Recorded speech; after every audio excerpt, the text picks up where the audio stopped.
Bonjour à tous, bien-aimés. Je voudrais partager avec vous quelques pensées sur le fait de d'oser, fait de ne pas se conformer à la mentalité de ce siècle, la mentalité de ce monde, mais de réaliser qu'en tant qu'enfants de Dieu, eh bien, nous sommes appelés à nous positionner.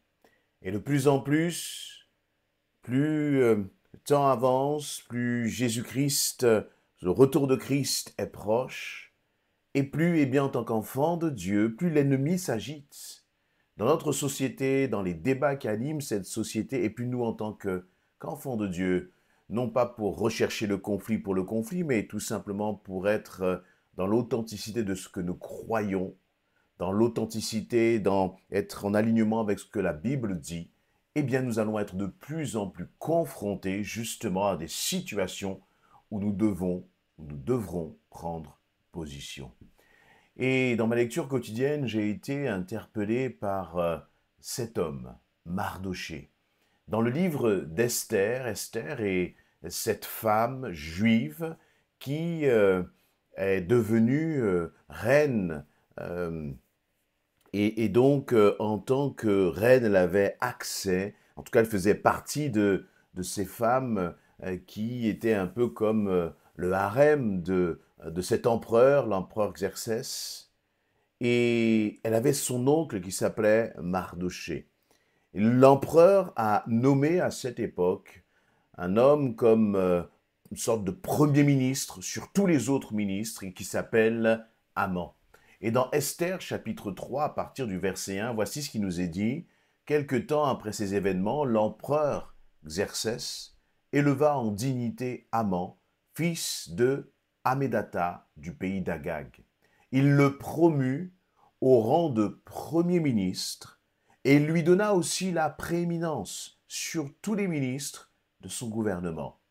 Par ordre de l'empereur, tous les fonctionnaires impériaux en poste au palais devaient s'agenouiller et se prosterner sur son passage. Mais Mardoché ne s'agenouillait pas et ne se prosternait pas devant lui.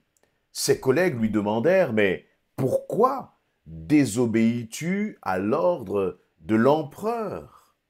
Tous les jours, il lui disait cela, mais Mardoché ne les écoutait pas.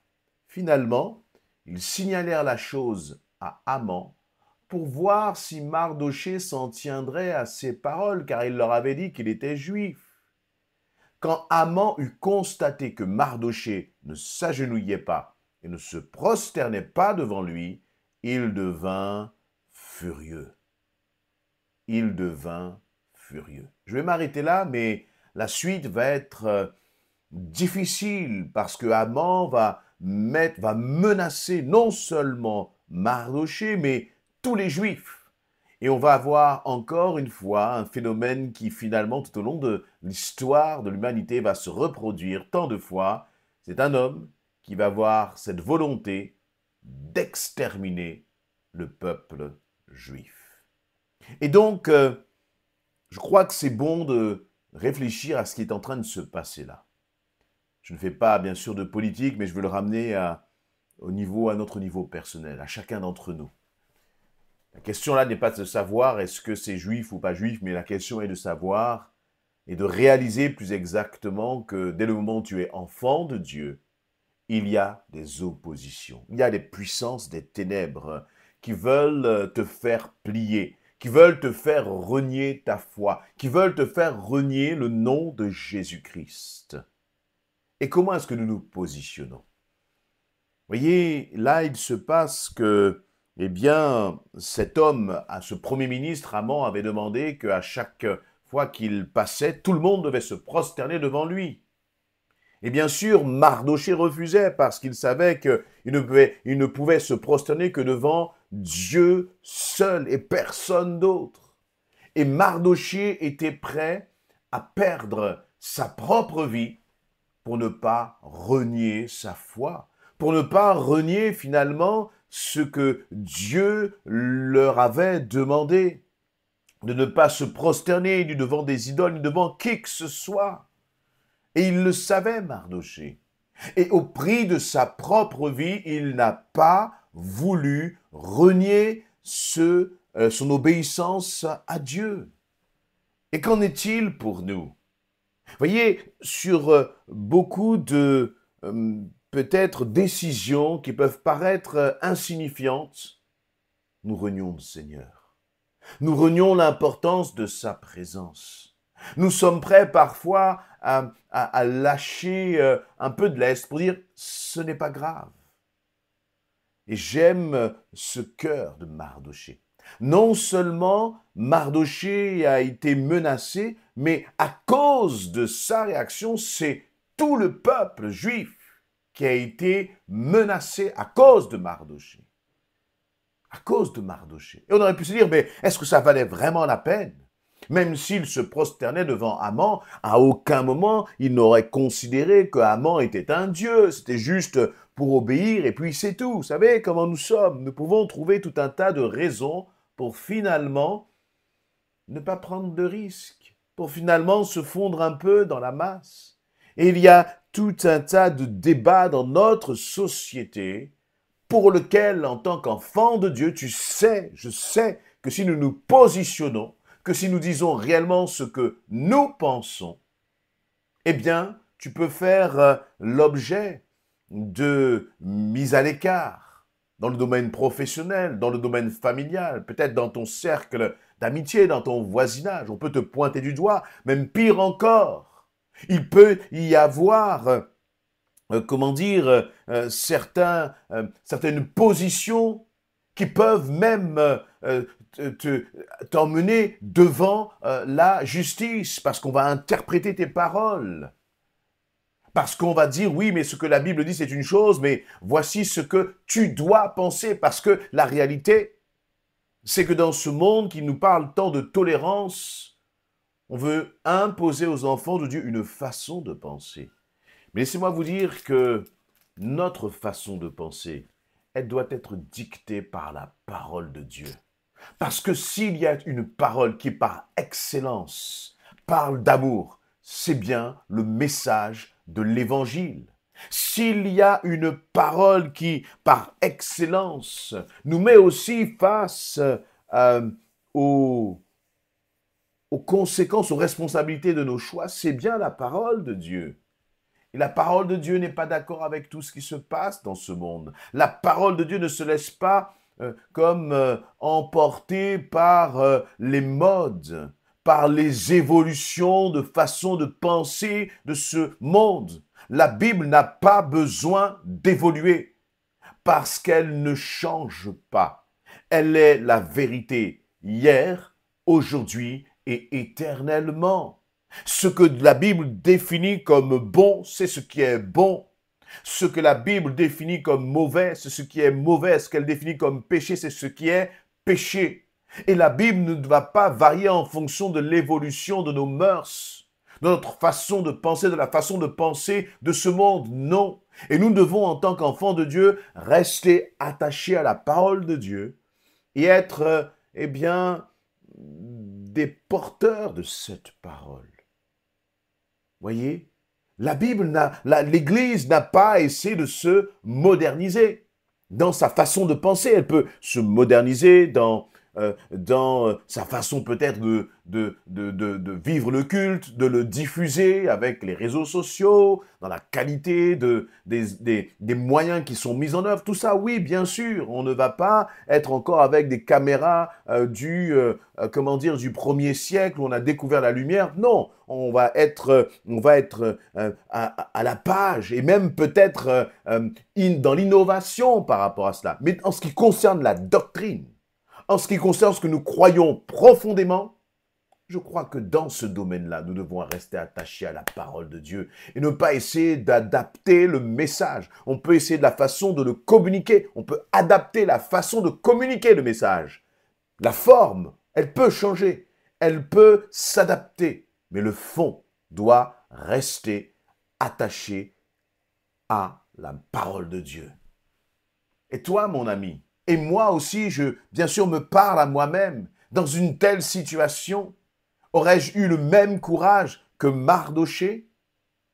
lorsque tout le monde pense le contraire, et que finalement, toi, eh bien, il faut le dire, en tant qu'enfant de Dieu, tu es la lumière du monde. Ce n'est pas une question d'orgueil, non, que nous savons mieux que les autres, mais c'est une question que, eh bien, cette vérité, elle nous vient de Jésus-Christ. Elle est accessible à tous ceux qui l'acceptent.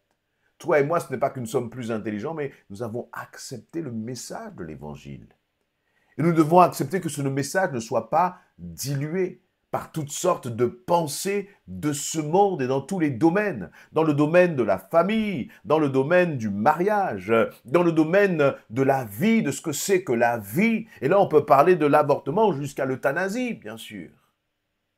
La parole de Dieu ne change pas, bien-aimés. Et si, eh bien, l'Église n'est plus là pour partager ce message d'amour, d'espoir, qui le fera? Sur qui ce monde va pouvoir se tourner?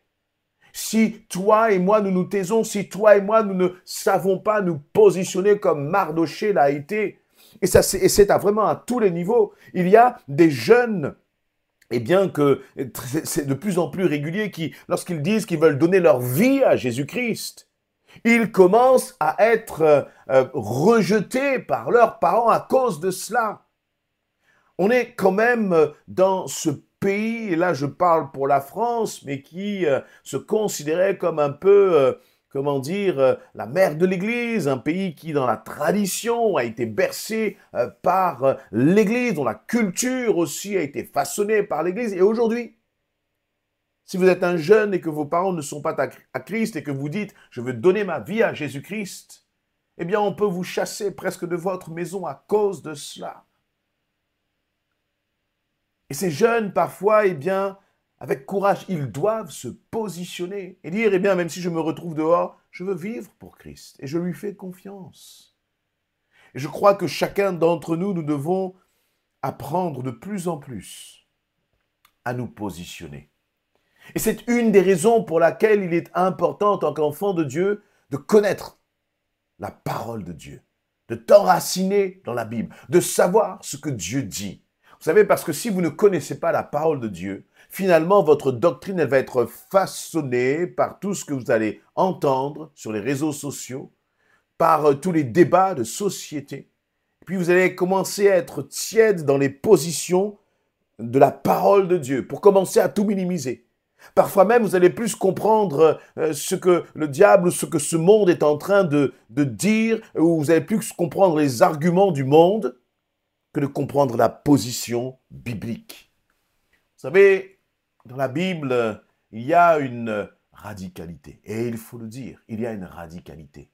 La Bible, il y a des domaines où on peut faire du compromis, ce n'est pas très grave. Mais il y a des domaines dans la doctrine, dans ce que nous croyons en tant qu'enfants de Dieu, où il ne faut pas faire de compromis. C'est la même chose dans le domaine de la sexualité, c'est la même chose dans le domaine du mariage, c'est la même chose dans le domaine, dans le fait, par exemple, de se garder pur. Maintenant, coucher avant le mariage c'est devenu une banalité. Mais croyez-vous que pour le Saint-Esprit, c'est une banalité? Croyons-nous que pour le Saint-Esprit, c'est quelque chose parce que maintenant, c'est la norme de connaître une, deux, trois et X personnes avant de s'engager dans le mariage, c'est la norme. Croyez-vous que c'est une norme pour le Seigneur? Je crois que nous devons, en tant qu'enfants de Dieu, être prudents. La Bible nous appelle justement à ne pas attrister le Saint-Esprit. Et la réalité, c'est que ne pas attrister le Saint-Esprit, c'est parfois, je crois réellement, sincèrement, parce que la Bible, Jésus-Christ, nous parle de la persécution. Il y a des pays où des hommes et des femmes sont persécutés, où ces pays sont, où il y a, comment dire, soit des dictateurs, soit des religions qui sont dans l'intolérance, et donc qui vont mettre à mort tous ceux qui se réclament de Jésus-Christ. Et lorsque nous parlons de persécution, nous pensons très souvent à ces pays, et je crois que nous devons prier aussi pour ces pays. Mais il y a aussi dans nos démocraties une forme de pression sociale, de pression sur la façon de penser qui veulent nous empêcher de partager notre foi en Jésus-Christ. Prenons le temps de nous poser, de regarder l'évolution, justement, comment les choses ont évolué dans le message, justement, dans la possibilité, dans la liberté de partager l'Évangile. Et nous comprenons tout de suite que de plus en plus, en tant qu'enfants de Dieu, nous devons apprendre à nous positionner. Ne renions pas Christ, n'ayons pas peur de parler de Jésus-Christ, et même au prix de notre vie, même peut-être au prix parfois de ton travail, même parfois au prix de tes amis, de ta famille. Il faut que Christ soit en tout premier, parce que ce monde en a besoin. Amen.